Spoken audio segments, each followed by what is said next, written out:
Hey, welcome to my long run. These I think these are taro.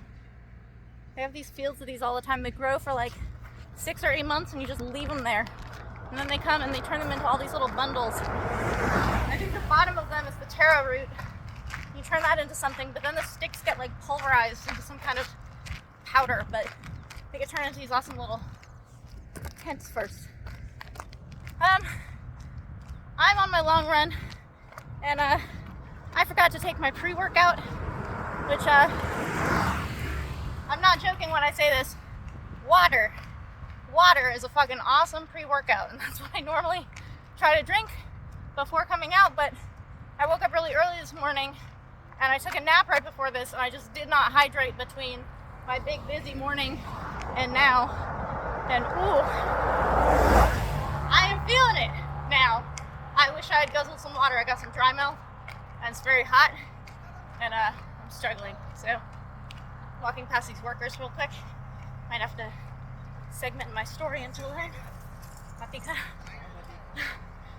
I've had an awesome day. Had a really good day. So this morning I woke up before dawn and I went out to I take riding lessons, like horse riding lessons from Irina. She's this Russian woman who has a stable that's right next to where I live, and it used to have a ring in it because her ex-husband is a boxing teacher. So I took boxing from him originally, and then was just like enamored of watching Irina deal with her horses. And Kevin thought it'd be a cool idea for me to do some like horse riding as a little bit of like cross training. And it turns out that was an amazing idea. And learning horse riding has a lot to do with Muay Thai. And it's really helpful for me to like start in something where I'm a beginner, because all the information I have from having been a beginner and progressed in Muay Thai allowed me to remember things about how you learn now that I'm more advanced in Muay Thai. So it's really helpful. But normally we're just doing like circles around the stable. So there's like a large arena and you work on like keeping your heels down and, you know, right posture and where your hands go and all this stuff. So like you're actually learning how to ride a horse.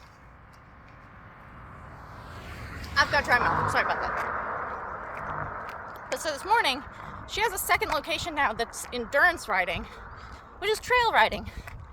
And it's been a little bit hard for me to get to my lessons because the only time slot she has open is late. For me, it's really late. Like 7 p.m. is like really late for me. I'm very tired. I've done everything by that point, and I'm usually trying to eat and get in bed by like 9:30. So I got up very early, and as the sun was rising, we were doing a trail ride, and it was just me and her. It's so beautiful. And again, Irina's incredible. She's like Wonder Woman to me. She's like this Amazonian queen who I just like love her attitude, and she just like the way she calms down these amazingly huge, scary horses with like nothing. She's just like, no, we're not doing that right now. She's amazing. And I got kicked off. I fell off a horse like a year ago, a little more than a year ago, and I really messed up my back, and I was out for a while. And since then, like since that accident, I really haven't done any kind of canter. So I cantered once with her since the accident, and that felt really good to like get back to that. But I have fear now that I didn't have before. And I had a different teacher who she employs. It was a good teacher. She teaches technique very well. But the way she structures the lesson, like the way she builds up, was not good for me. She would just, Irina also will put canter at the end of the lesson because you're like, the horse has been thoroughly warmed up and you've worked on all this technique and you're like ready to go. So you put it at the end of the lesson, which is good, but Irina will work towards the canter and then it's like, okay, now it's time to go. This other teacher, I would be at like an 8 out of 10 frustration with the horse, and the horse would be out of like, I don't know, horses go to like 20 with frustration, but it would be really frustrated as well. And then she's like, let's try canter. I'm like, no, I can't, like I'm terrified now. So I really just didn't get to do it. But this morning, my dry mouth is so bad I might not be able to finish the story. This morning, as we were kind of trotting, and I'm following, my horse just decides, I want to canter. And he just starts kind of going. And I just like flowed with it. Like I just like relaxed into it and started like rolling my hips with it and kind of like leaned. And it was fucking amazing. It was not long. Like, we cantered only for a minute, but it's unexpected for me. I didn't know we were gonna do that. And I didn't panic. The only fear I had was getting too close to the horses in front of me, which Lorraine told me her horse doesn't kick other horses, so that's fine. And it's just amazing. Like, it felt so good to be able to like flow into that without fear and come out of it without fear. And I think that trail riding is really like the natural movements of horse. It's like, if you've been running on a what are they called? On a track, like when you run track, and then you go out and you run in the real world like this, it's just like your mind works in different ways and you're paying attention to things in different ways, and it was so beautiful to watch the sunrise. So that's what I did first for like an hour and a half. Then I went straight to weightlifting with John, and well, it's hurting a little bit. I like scraped off some of the skin on my legs from the saddle. And then after an hour with John, I went and I sparred for an hour with the Pon. It was like boop, boop, boop all morning. So then came home and ate and took a nap, and now I'm out doing my long run. So it's an amazing day. I don't mind that I'm so tired because I've done amazing, amazing things. And it's been a week since my fight. I feel so good about my last fight. I really, really needed to have that kind of experience because I've been kind of feeling lost, or like a lot of the things that I was really elated by in Muay Thai for a long time, I feel like they're out of reach now. And it's not entirely that Muay Thai has changed completely, it's that like I've lost access to it in a lot of ways, because I had grooves worn in that I could follow that were like, I was driving up to Chiang Mai to fight like 3 fights in a row. I'd go up and fight 3 times and we'd come down. I'd get a fight down south and we'd go down there and film and come back up. Like,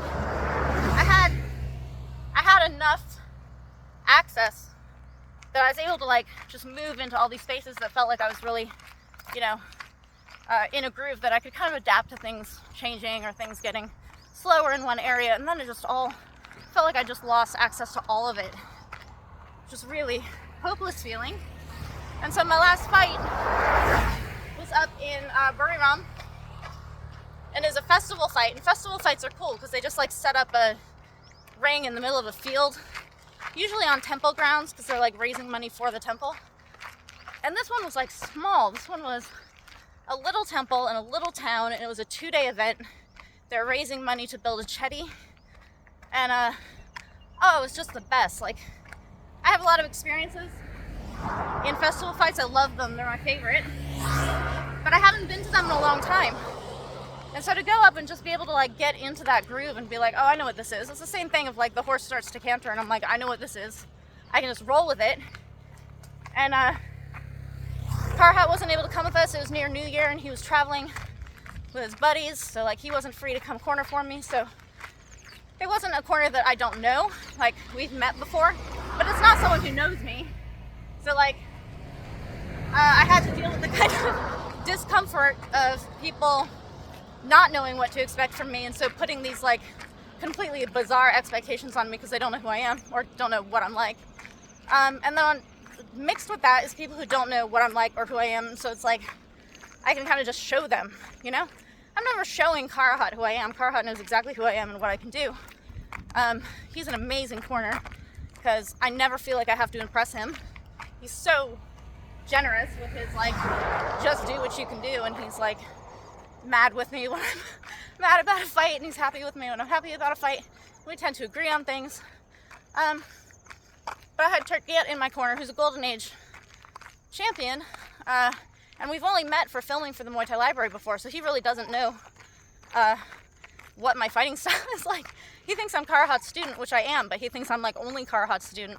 So I think he was expecting like some kind of female fighter, which I am not, but I teach a lot. And I think what I love so much about the fight, in addition to it being a festival fight, which I really, really needed to get back in contact with, because that's my Muay Thai, that's my culture of Muay Thai. That's what I said after in my post-fight update. But I also just fought like in the moment of the fight, you know? Like, I didn't put expectations on myself for what I had to do or what I wanted to accomplish or anything like that. It was like, figure it out in the ring, you know? Just get in there, see what she's doing, what she has a hard time with, and what I'm doing, and then just work on those things. Like in the fight, it's in the context of the, 10 minutes literally in the ring. And I felt like I accomplished that. So I had a good time. Like I had fun in the fight, which is something I haven't felt thoroughly in a long time. So yeah, that's my vlog for today. Sorry with my dry mouth. I have a 7-Eleven about 3 kilometers up this way, so I'm very close to getting a drink, but not before I finish this. So thank you for getting through that with me in my awesome day today, and talk to you guys later.